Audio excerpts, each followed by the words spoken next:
కోపపడిన ఎడల నీ ఉద్యోగము నుండి నీవు తొలగిపోకుము.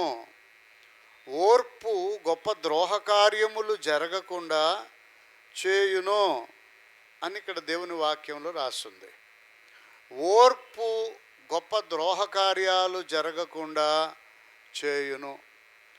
ఓర్పు, సహనము కలిగి ఉండటం, ఓర్చుకునే మనస్తత్వం కలిగి ఉండటం అనేది క్రైస్తవ విశ్వాస జీవితంలో చాలా ప్రాముఖ్యమైంది, చాలా అవసరం, చాలా అంటే చాలా. ఆ ఓర్పు లేనప్పుడు, సహనం అనేది లేనప్పుడు ఎదుటి మనిషిని మనము దేవునిలాగా ప్రేమించలేము.